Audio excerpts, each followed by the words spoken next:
Good evening, Melee. Hello, Yo. everyone. Hello, hello, hello. Hello, Soonsay. How's it going? Howdy do, dear. I'm doing Uh, well. How are you? Doing great. It's been a fun day of Melee so far at the Gallant Melee Open. We've had a shit ton of Melee played today. We had 155 entrants for the East Coast, which is fucking dope. But do you want to know how many we had for the West Coast? Oh God, don't say it. I know Dude, it's I feel probably bad saying worse. it. All It's actually right, run it. crazy. 59. 59. I don't mind that. It's just like Like 59 can be because the number doesn't really say everything, right? Like, you're if right, you could still but it have some wasn't even hitters, stack. It but wasn't. it wasn't. No, it wasn't Yeah. even hitters. And there's money on the line, free to enter, good tournament schedule, get everything. So West Coast, I mean, this is gonna just a off the rip call out. West Coasters, what are your thoughts on what some of the reasons are potentially around this, or what do you think are the usual reasons for this kind of stuff? I mean, I don't know for sure. It just seems like East Coast has like always been a little more, I don't know, willing to net play and like grind it Yeah, out on net play. And like, yeah, it's hard to say because Kadoran called it out a ways yeah, back yeah, yeah. when online. I think it's just like a half battle that like some of the grinders tend to just be East Coast. Like that's just a coincidence that there is a lot of East Coast grinders that are like high tier players. Mhm. And the other element of it is just, I don't know, with online kind of losing some of its luster with the return to LAN. Maybe just, it's just a combination of those two, I think. Because, like, even and maybe even just marketing, I was like, damn, I Mhm. kind of forgot it was this weekend. And then we were Yeah. talking yesterday, and I was like, oh, shoot. Yeah. But that might just be a West Coast attitude in general. So I don't know. Maybe just slackers. No, fair enough, fair enough. Well, regardless, the tournament's been full of exciting sets and whatnot, and I'm super stoked for top eight tomorrow. But anyways, I wanted to talk a bit about you. For the folks who don't Aw. really know who you are, do you want to give yourself a proper introduction? Because you kind of came into like in this past year, maybe you just exploded, really, right? But go ahead. Pretty much everything Yeah, since Battle of BC, man. yeah, yeah. It was like, because I didn't attend Genesis this year. I Mhm. just was like kind of slacking on attending stuff. And after Battle of BC, Toph gave, well, at Gommel, so right after Battle of BC, Toph gave me like the motivational speech of a lifetime, which I have Let's mentioned a few times now. go. And it just kind of turned me up to 11 on like trying hard at the game. And like basically the argument that he was making is he was just like, I don't even care if you practice, just show up and Yep. you will probably start winning stuff. And actually, it wasn't really until Big House, like I didn't practice that much for Big House either. And then suddenly just like did really well. So I guess Toph kind of crystal balled it there. Yeah. Um, but yeah, I guess as far as introduction, I don't know. You guys maybe saw me at Summit. My tag Soonsay. Everyone can just say Miles. You don't have to do the Soonsay thing because I don't know. I'm used to getting called Miles most of the time now. And I am from Calgary, Alberta, and I play Super Smash Brothers Melee, which you probably already know if you're watching this right now. Oh yeah. Yeah, it's been a weird 6 months for sure because it's been going from like everybody who's a Melee player knows who I am to like even people who loosely follow Melee. Like I'm getting messages out the wazoo from a ton of different people being like, "Oh man, just heard about you, just caught up with Melee." Like super nice. That must be a super dope feeling.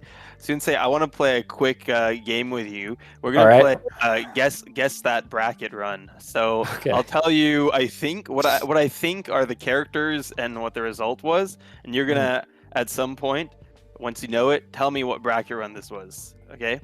Oh So god. for Okay. Can you give me some bounds here? it's you, How is this? it's you, it's you. Okay. Okay. You're the player here. So Okay. winners round two. You lost 1-2 to a Jigglypuff player. Was Uh, this versus? Because it wasn't SDJ. Was it?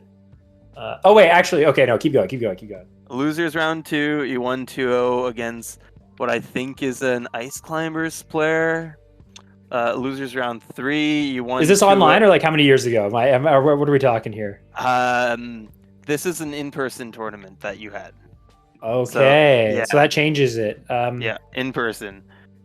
And I can just jump to the ending of this run, which is in losers quarterfinals, losing to that same Jigglypuff player, 1-2. So Oh double my, double limbed. Oh. Yeah. All right, I get you. This is a marketing ploy, everybody. So this is Battle of BC 2, where I got eliminated in pools. It's your first result on your player database on Yeah. the Smash.gg. Coincidence. Yeah, coincidence. I'll actually have to show you. My girlfriend made me something pretty sweet. And in there, I'll show you. Well, okay, so Battle of BC 2, I got double eliminated in pools by Big Kid, who's a New York Puff player, switched to late tag to Leighton. And now I think all Leighton does is lift and get huge. And he's massive. I've seen he's massive. He is a big kid. Yeah, he is a big kid. I remember actually fun trivia about. Yeah, you remember this. You remember that he had his little posse behind him. That's one big kid. Elliot was in part of that. That was the funny. That actually makes a lot of sense because I heard a squeaker in the background, and it was for sure Elliot. Yeah, dude. I remember I lost 1-2, and then I made like a little bit of my rest of my pools was going well, and then I lost to him again. And honestly, to this day, the only Puff I know that just like mashes rest out of up throw sometimes, and like that was the only time I had seen that. And then when I played him again years later at nightclub in New York, I got the run back on him, thank God, maybe even 2 sets. And then I still got up. I got up throw on him. And then I get rested out of going for up air, and I was just like, okay, fuck this guy. He still does this shit. Oh no. But no, sick gift. And this was when I was not Soonsay at this time. I was just Miles. Can you see these? Shit. So I keep all my passes from all these events. Oh my gosh. And you can see the Battle of BC 1 right there. Battle of BC 2 is a competitor. Miles with 3 S's. Let's go. And yeah, it was that was a sick event, but I admittedly one of the more frustrating results because it was like one of my first out of regions too. So how long had you been playing at that point? That was back in Battle of BC 2 was what, 2017? June 2017. Yeah. How long have you been playing competitive Melee? About a year and a half at that point, I think. Because I had started playing like late, like super, like I'm gonna say like December 2015. I remember it being around like Christmas time. How'd you get back into it? Like, you probably knew about Melee before. You're like pretty close to my age. How did you get into playing it competitively? I grew up with Smash 64 mostly. I never owned a GameCube growing up. I was a PS2 kid.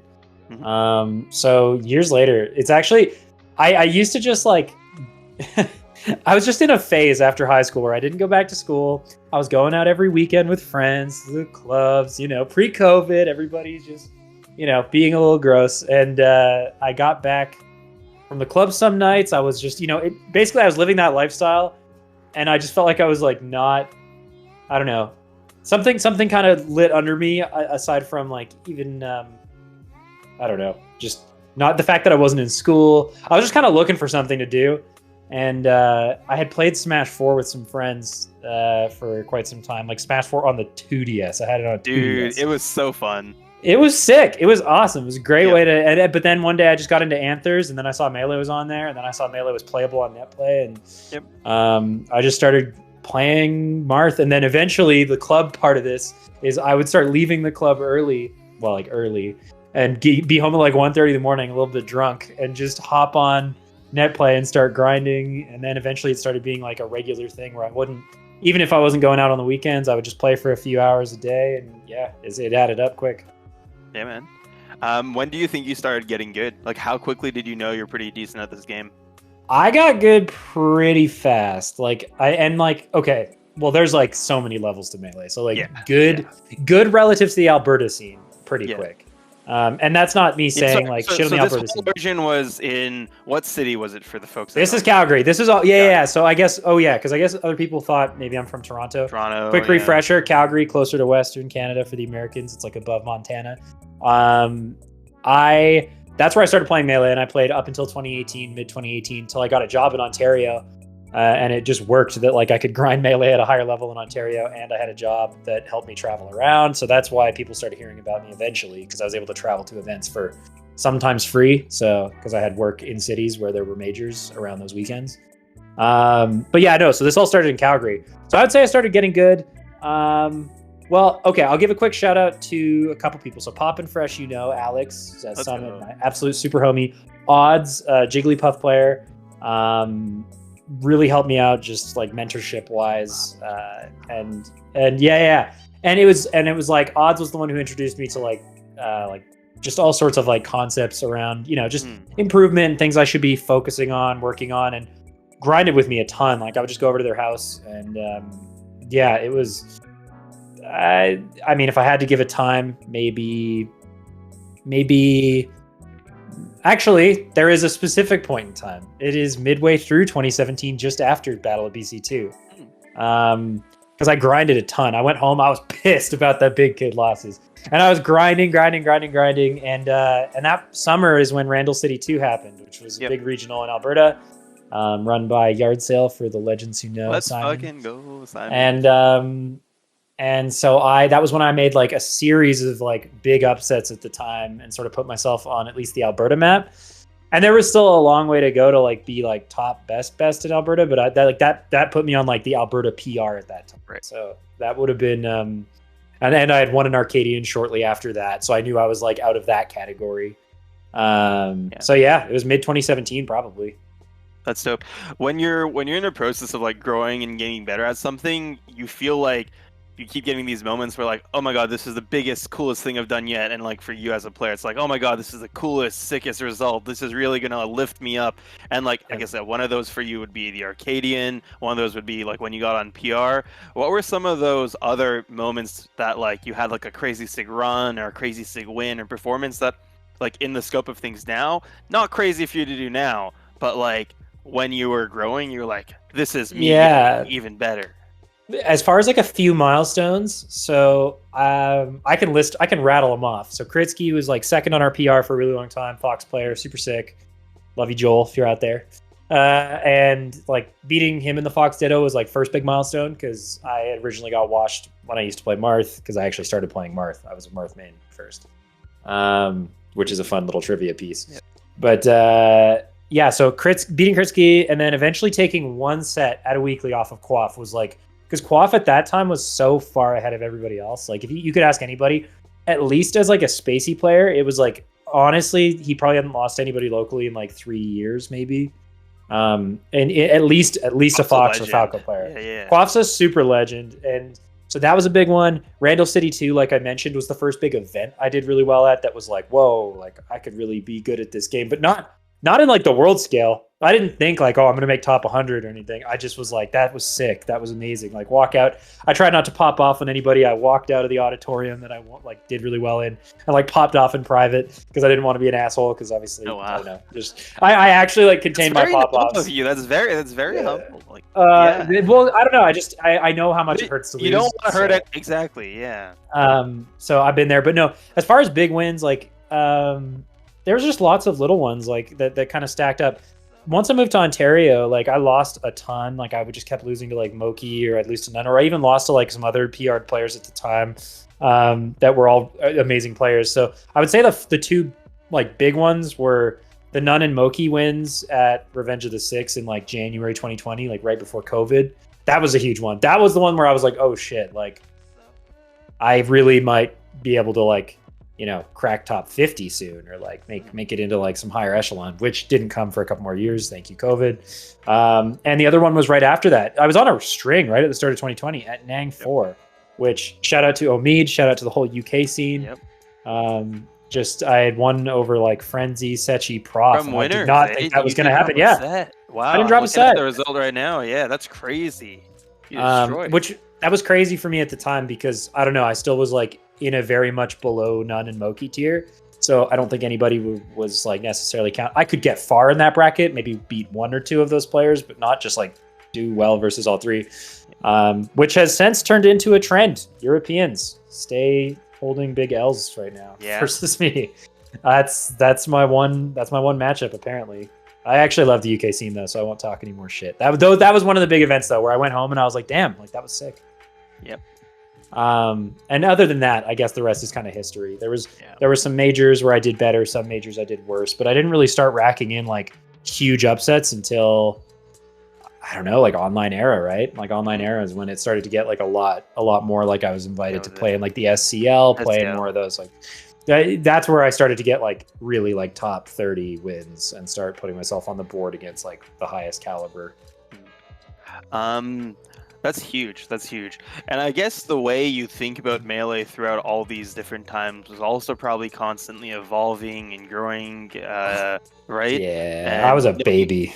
yeah, like even as someone who's not insanely great at the game, like just I see the game differently on a regular basis, like from how I did months ago, right? These days, when you're playing the game, like what are you really thinking about more than you might have used to? Like what is your current like yeah, your theory in your head when you're playing the game all about focused on? I mean, everybody says it. You've heard also in every sport that like 90% of the battles upstairs, it's what's going on in your head. Every athlete can put themselves through the grind and or esports player, like whatever in any sport. They can put in the hours, they can put in the repetitions, they can get the mechanics to like perfection or whatever you want, whatever your ideal is. But my mentality now is like everything, and something that helped me a ton in the last like 6 months was, and like I think right before Battle of BC 4 this year, which by the way I got the shirt on underneath too. I got the Big House hoodie with the Battle of BC tank. But Wow. yeah, I'm a Battle of BC lover. But the no, the mentality thing the last 6 months. So I read The Inner Game of Tennis again. And like I grew up playing tennis. So that book was like relevant to me outside of Melee, which I guess is another fun trivia piece. Like I had read that book way before I competed in Melee. I was like 12 when I read that book, and it didn't really land with me until this year. And I read it again at Battle of BC, and it started to really like click.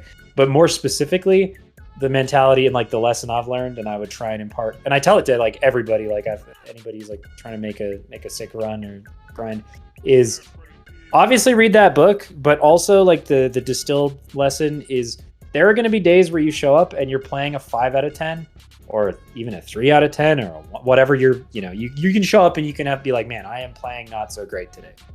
But don't turn that into even worse of a performance by getting in your head about it. Just accept what you've come to play with on the given day and try and do as well as you can with, what you have on that day. So if you're playing a 5 out of 10, be like, all right, I'm playing a 5 out of 10. Accept it. Don't be pissy about it. Don't be tilted by it. Don't be tilted that you're missing stuff. Just understand, like identify what specifically you're missing, and then just try and not go for that stuff if you really don't feel confident on the day. Don't frustrate yourself. Wow. Don't do that. And like, then there are the days where you're playing a 9 out of 10 or even like a 7 out of 10. Like you should be grateful for a 7 out of 10 some days. Melee's a hard game. So like, don't tilt yourself before the results even cemented, right? You could be in the middle of a set and be pissed that you're dropping all your tech chases, you're dropping all these follow-ups you normally hit. And it's like, no, just accept it. Play to what you can play with on the day. And that helped. Like at Big House, that was the same thing. I played like maybe like a 7 out of 10 and I was dropping stuff, but I also identified that I was still doing enough to win. So I didn't let it tilt me, and it was fine. Wow. So yeah, that's how I think about the game right now. That's like a really impressive mindset around the game, man. Like even just thinking about that. Well, because tilting's your worst enemy in like everything you do. It's like if you think about it, it's like the number one thing. Like it's like the choice between being mad that your tire is like low air pressure and then turning it into a flat tire. Like one of those things is way worse than the other. Like just stop being a baby that you're playing on low pressure here, and don't make it into a piece of shit performance because you can't control your frustration and stuff like that. So yeah, everything's about keeping calm. Everything's about just, because just show up on the day, play how you can, pretty much. That's super mature. Do you think that, like you had mentioned that you had already read the Inner Game of Tennis even prior to even starting competing in Melee.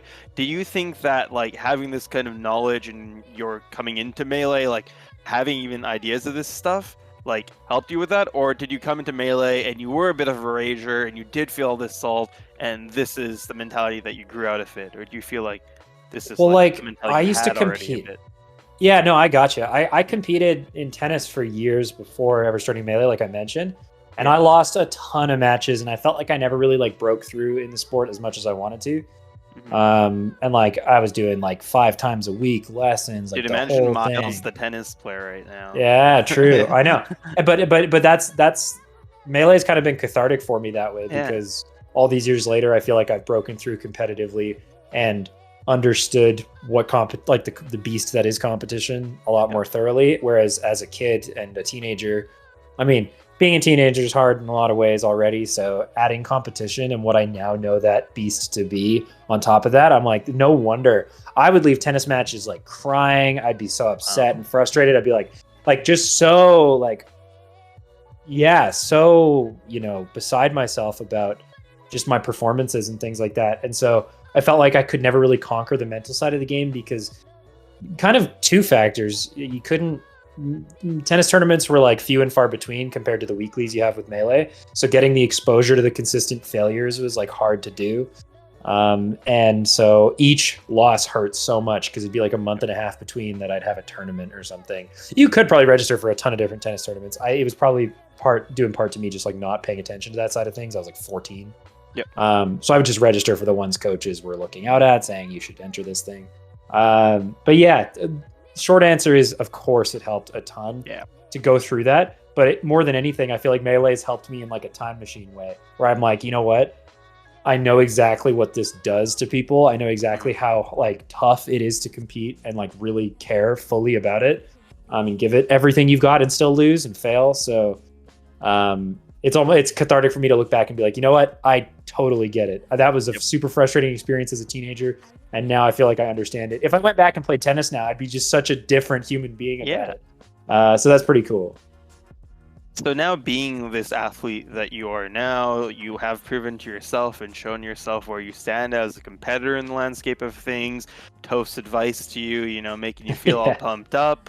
Where do you feel now? Like, what are your real next steps with this Melee journey that you're on? Where you taking it, or where you hoping to take it right now? I want to join a sick team first of all, and like I'm being kind of stubborn about it. Esports has a lot of like middling orgs that are like either like grassroots starting up and things like that, and I appreciate those orgs, and I've joined like a couple different teams in the past. And due to COVID and other circumstances, other stuff that's gotten in the way, I wasn't able to travel to events or really make the most of those partnerships. I'm kind of like gunning for like those top 10 results. I'm gunning for like be the best of the best, get the best of the best.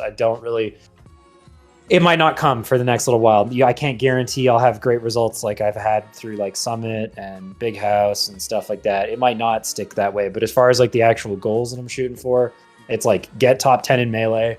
And don't just settle for number 10. Like keep climbing, get those results that bump you up, and be a major threat. Like truly, like someone that people are worried about at the top 8, at the like stage that I don't want to be a write-off, and that like because lately I've kind of felt that if I run into Zane, kind of a write-off, and it's like. And not in like a bad way. I would do the exact same thing if I was looking at a Fox player that was exactly everything that I had. I'd be like, yeah, Zane's probably gonna just own them. That's what's gonna happen. But yeah, that's kind of where I'm at mentally. I don't want to like I'm holding off on joining any orgs until because like I think I've got a lot to show. It's not just the Melee. I've got other good stuff to do personality wise.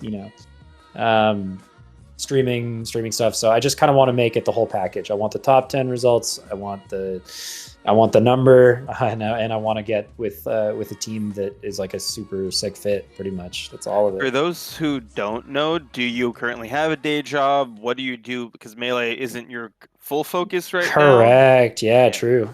So I work in like the broadcast industry, but not like front end. Like I work for a manufacturer of like broadcast equipment, so they make all the like infrastructure that would take a broadcaster on the air and allow them to run live productions or run like a full news facility or anything like that. And so my main job right now is like as an application engineer on one of our software solutions, basically. So I'm living half in the software world, basically. 1 foot in that and then 1 foot with dealing with end user stuff. Yeah, the whole package, man. You can destroy Leffen at Melee. You look like Matt Damon, and you got a fucking brain. Like, dude. Nah, dude. It was so convenient that things lined up this way. Like I said, I kind of alluded to it earlier, but me getting the job in Ontario, like I've been with this company. It'll be 5 years this coming May. Oh. And that's crazy because 2018 that means I moved to Ontario that year. And they flew me all over the place for work stuff. And like I said, I was able to sort of finagle, be like, hey, can I go this week instead and stay over the weekend? I'll pay the hotel and you guys just fly me back on Monday instead. So I was able to go. We have an office 5 minutes from SmashCon. We have like we have an office in New York. We have places like tons of like clients in New York.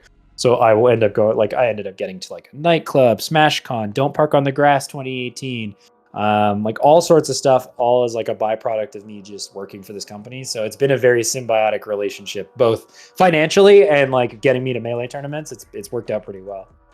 Your coworkers know how good you are right now and stuff? Like, do you talk I to have them? Oh my God, recently I just like, started. I've and recently started sharing it because there's also a hilarious stigma around it, right? If I yeah, told someone like, and I mean, not to like make fun of anybody who is like not, top whatever in the world. You don't have to be that to enjoy your hobbies and share them with people. So not the message I'm sending, but I personally didn't want to like share with people and be like, oh yeah, I'm ranked 98th in the world, or like I'm the, it just feels very like, oh, cool. So like you are. you don't get like you don't get outside or anything, or like do you have like you have any friends, I feel like that's what happens. But then eventually if you break into like the top 30, top 15, like really top level of anything, people are suddenly like, oh, that's so sick, like you travel everywhere for this. It turns into like a very respectable hobby suddenly, versus the stigma around video games. So just now after all the summit exposure, after everybody thinks I'm like the best player in the universe suddenly, that is now I'm sharing and being like, oh yeah, like I play Super Smash Bros. Melee. So yeah, the old one for the GameCube. And now I've started doing that because I'm not so embarrassed about what the results look like, because it's hard to really quantify something when you're like, I'm 98th versus being like, oh, top 30 maybe, top 20 maybe. Yep. No, that makes sense. Yeah. So also, I just didn't want them thinking, because I work from home, I work remote, I take my stuff seriously, but I just didn't want them being like, oh, this guy plays video games all the time. I just want them to assume I am the astute, amazing professional. So That you are. which I am. That you So are. That great. you are. Yeah. But yeah, so Yeah. they do know now. Makes sense. I know, like, a lot of people say that, yeah, like, to be like a top level Fox player, like, you have to be like grinding all the time. You have to be like full time Melee, basically. What is how much Melee are you playing these days? What is your practice routine? How do you think you are trying to get better right now on your own when you're at home? Like, what do you do? I mean, kind of the And one joke of second, like before you 2022. answer that, if Oh, anybody you're in good. chat has a question to ask later on, now's your chance to start putting them in chat. But yeah, go ahead. So the kind of joke about 2022 is just like, I don't know, with like JMOOC, the rise of JMOOC and like players of that ilk, I guess, and like lots of like new players getting more attention. It feels like the phrase people have used is like, I'm watching screen pilled, or like looking at the screen pilled. And like I what that actually comes down to is, how much are you observing the game and like learning from it? Because a lot of people do play Melee with their, even if they think they're thinking about the game, they're not really coming up with solutions. They're not getting a lot from VOD analysis. Like if I hear someone say they didn't learn a lot from VOD analysis, to me that's just like, man, you are asking all the wrong questions. Like if you want to get better at anything, I think you have to be able to ask your own questions. And like, even if you just have to set off down this completely clueless path until because you will find some answers eventually. And like I don't love when people trying to improve want like better players to solve problems for them. I think it's way more interesting and way more beneficial to you as a player to solve them yourself. So for me, the practice routine is like, keep your hands fresh. I practice.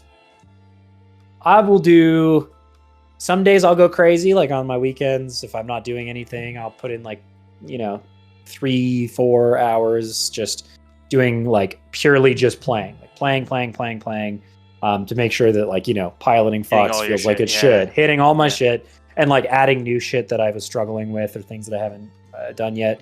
So always, and like during that time, I'm not just mindlessly like mashing out tech skill. I'm trying to do it in a more challenging way. So like, obviously people saw all the back throw stuff at Summit, for example. Now I'm like trying to add in more F throw at like higher percents and do more that makes up, because I know the adaptations are coming. And so I'm trying to think ahead, trying to spend time practicing new things and not just the same old. It is important to make sure all your fundamentals are there, of course, and you can never like polish up, your ledge dashes or your tech chasing. Like there's always stuff that's like building blocks you're going to need. But yeah, practice routine when I'm like, let's say on like a work day, like after work, I might just do like a 1 to 2 hours thing tops during the work week. And some of that time is spent doing VOD analysis.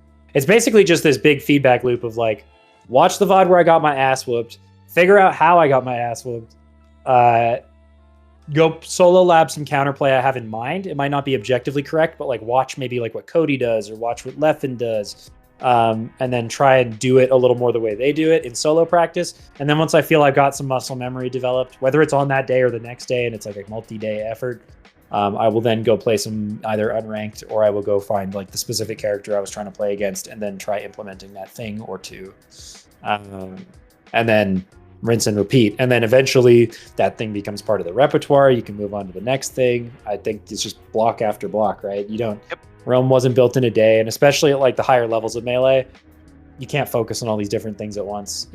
Some days you just got to accept that you're going to miss every tech, and you're not going to hit every ledge dash, and your edge guards are going to be shit because you're focused on the one other thing that isn't those things. And that can be a tough part for a lot of people to swallow from like an ego perspective. You're losing to that player you don't normally lose to, and it's like, yeah, because you're trying to work on something completely new. Don't be a baby about it. Yep, that makes sense.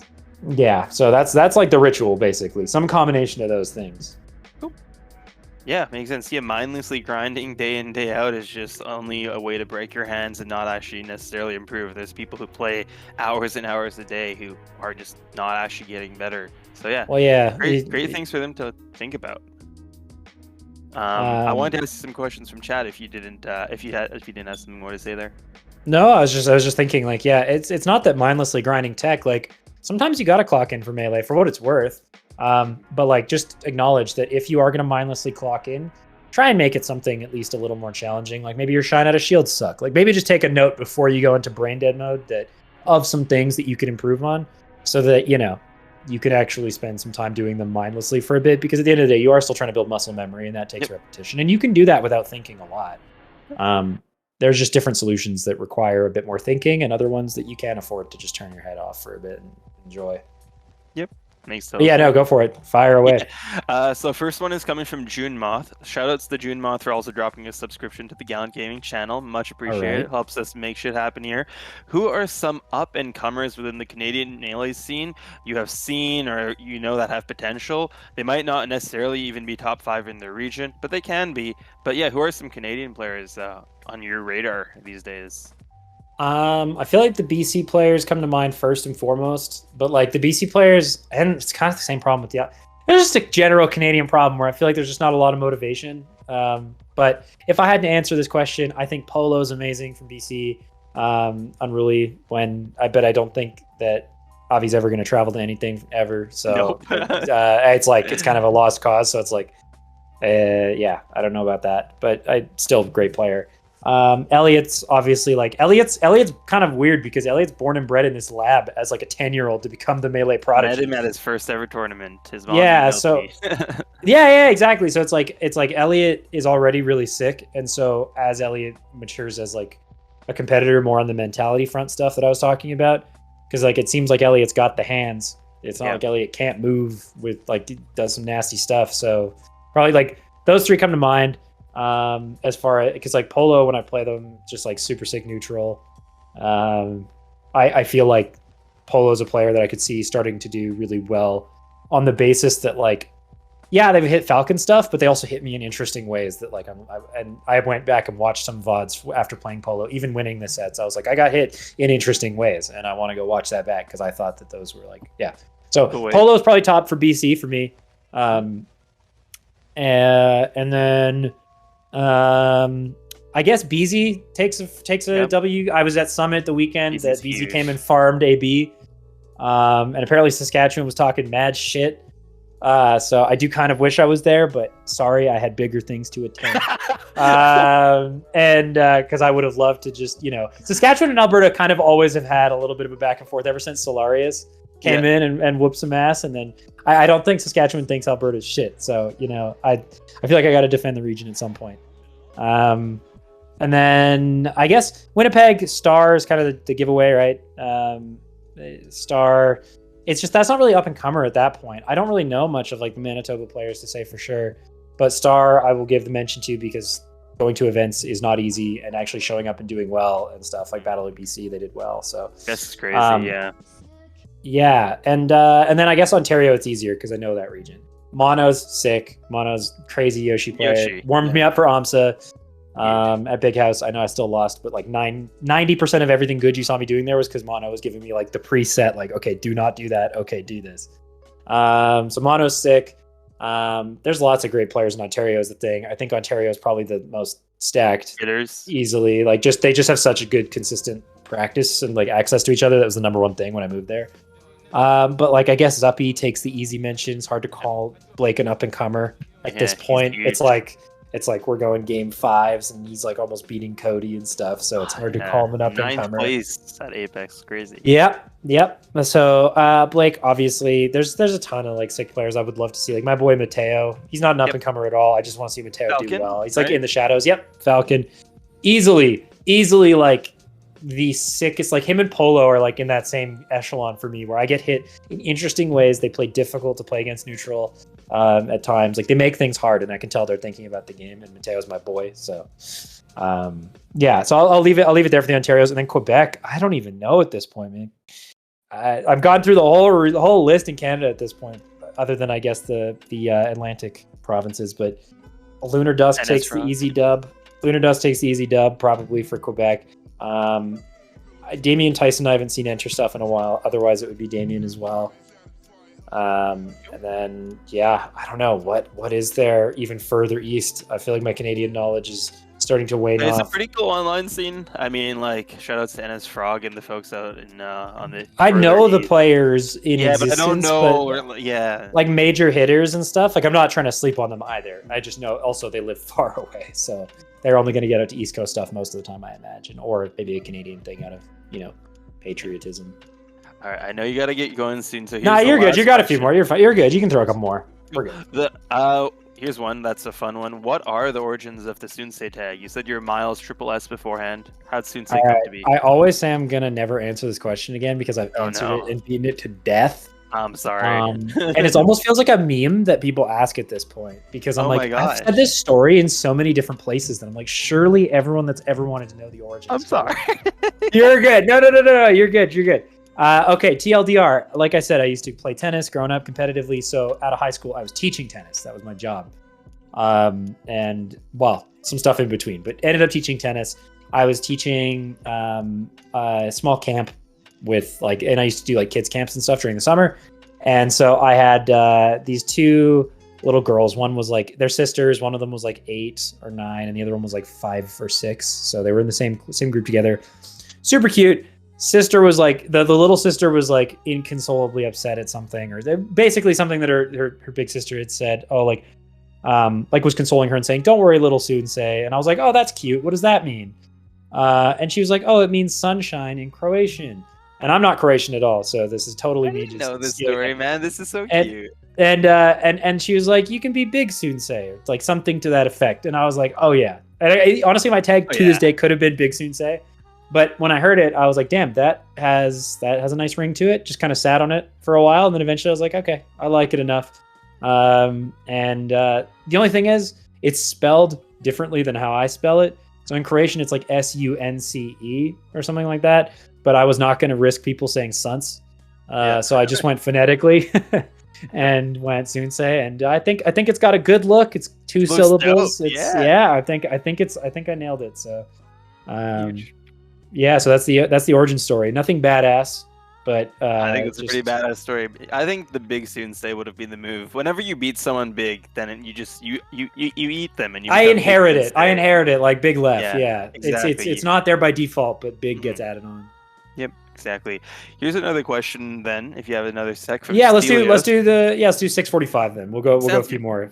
Stelios is a commentator. He's a homie from the Massachusetts area.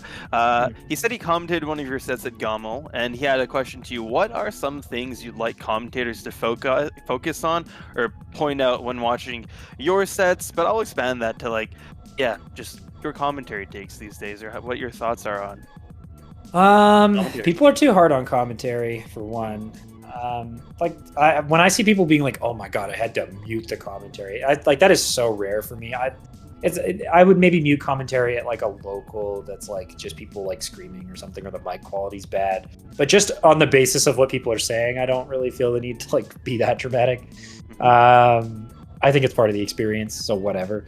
But if I don't know, for me, I don't have anything that I want anybody to focus on in particular. Just what pops out to you, right? Like I could be like, oh yeah, make sure you watch this sick thing that I do in particular, but I think those things just emerge with the gameplay. You'll just see stuff and you'll want to point it out. I don't have any things in particular. Just stop getting the fact that I'm from Toronto. That's not true. I'm from Calgary. I live in Calgary. For the love of God, everybody messages me after and they're like, "You're not from Toronto." All my friends back in Calgary, so there's some pride there, and everybody gets pissed when people lay claim to me for Toronto. I consider myself like a huge part of that scene still, though. Like Alberta's 60%, maybe Ontario 40 or something like that. They're a huge chunk of my Melee history. So, but yeah, I'm from Calgary, so never ever mess it up ever again. Now that every commentator is watching this, Right. and then Soonsay. yeah, exactly, Calgarian, and then I guess just the commentary takes. I think that most commentators do a really good job of keeping the hype nowadays, but I think that like all commentators have sort of managed to camouflage the meme around nice back air into like every other part of gameplay. This isn't to be too harsh on commentators, but I think that like pointing out basic open ups and like micro situations, unless they're really interesting micro situations, is not the way to do it. I think that the far more interesting thing and the far more engaging thing for the viewer, when I watch anyway, and like let's say Leffen, like I'm watching like a player restream and like Leffen's pointing out some shit. Leffen's not talking about like, oh my god, the running shine that he got. Leffen might be talking about like the macro of the stuff, and this might be also commentators lacking knowledge, not at the highest level and stuff. But I would say focusing on the macro gameplay and thinking of it more of like in terms of like what does this player want and what does the other player want, and like let's talk about those win conditions and what they can do to play to those win conditions is far more interesting, because I also think it's way more digestible from like a viewer perspective. If you explain like, hey, this Falco player is known to like, always look for a ton of CC open ups. We'll see how the like Fox looks for crouch cancel breaking stuff like drill all the time, and whether they're SDIing and things like that. That's where it's like focus around like the central macro point and then dive into micro stuff. I feel like commentators oftentimes get stuck on shit like SDI or like how good their DI was or like how good their recovery might have been, even though it was just like that guy didn't even try and cover that option, So those are my insights. When I watch like even some of the commentary I was doing at Summit, I'm not a huge commentator, so this is kind of the deaf leading the blind. So take this with a grain of salt. But I'm try and mention the more interesting macro parts of the two players. Like when I'm watching IBDW Zane, I know that like a huge mix up for them is like IBDW's edge guarding, and more specifically what he does with Light Shield and his mix ups, and talking about that ended up being like playing a huge role in that set. It ended up turning the tides for IBDW's favor and ended up being really relevant, versus just being like, oh, Zane keeps getting SDI out of up throw up air, or like those observations, and like pointing out just, oh, a good player hit a good thing. I think that's where commentators fall into that trap. So at least for what I find interesting. So again, it's not a one size fits all thing, but those are my 2 cents. Cool. Those are some fantastic takes, man. Thank you so much. It's been a pleasure chatting with you. That 40-ish minutes flew by. Yeah, dear, quickly. Appreciate it. Always goes by so fun when we're chatting. So yeah. Any shout-outs before we end things off for the night?